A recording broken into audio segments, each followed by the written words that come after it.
بسم الله الرحمن الرحيم. ولقد أرسلنا إلى أمم من قبلك فأخذناهم بالبأساء والضراء لعلهم يتضرعون فلولا إذ جاءهم بأسنا تضرعوا ولكن قست قلوبهم وزين لهم الشيطان ما كانوا يعملون فلما نسوا ما ذكروا به فتحنا عليهم أبواب كل شيء حتى إذا فرحوا بما أوتوا أخذناهم بغتة فإذا هم مبلسون فقطع دابر القوم الذين ظلموا والحمد لله رب العالمين. قل أرأيتم إن أخذ الله سمعكم وأبصاركم وختم على قلوبكم من إله غير الله يأتيكم به انظر كيف نصرف الآيات ثم هم يصدفون. قل أرأيتكم إن أتاكم عذاب الله بغتة أو جهرة هل يهلك إلا القوم الظالمون.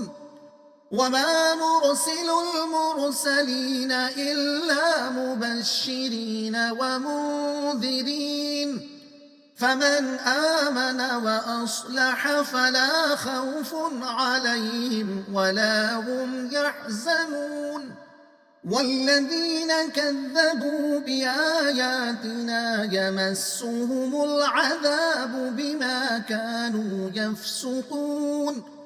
قل لا أقول لكم عندي خزائن الله ولا أعلم الغيب ولا أقول لكم إني ملك إن أتبع إلا ما يوحى إلي. قل هل يستوي الأعمى والبصير أفلا تتفكرون. مضمون مصائب ہوں یا خوشحالی، دونوں حالتوں میں انسان کی آزمائش ہوتی ہے۔ مطلب ہمارا طریقہ ہے کہ جب لوگ پیغمبروں کو جھٹلاتے ہیں تو ہم فوراً ان کو تباہ نہیں کرتے، بلکہ جان و مال کے نقصان اور قحط و امراض کی سختیوں سے ان کی گرفت کرتے ہیں تاکہ وہ ہماری طرف جھکیں اور عاجزی کا اظہار کریں اور نافرمانی اور سرکشی چھوڑ دیں۔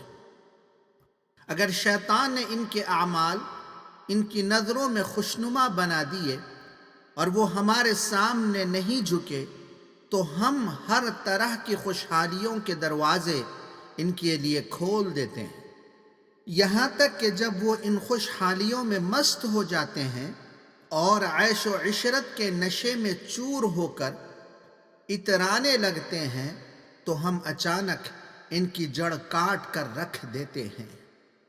اے نبی صلی اللہ علیہ وسلم، ان سے پوچھو اگر اللہ تمہاری بینائی اور سماعت چھین لے اور سوچنے سمجھنے کی قوتیں سلب کر لے تو اللہ کے سوا اور کون ہے جو تمہیں یہ قوتیں واپس لا سکے؟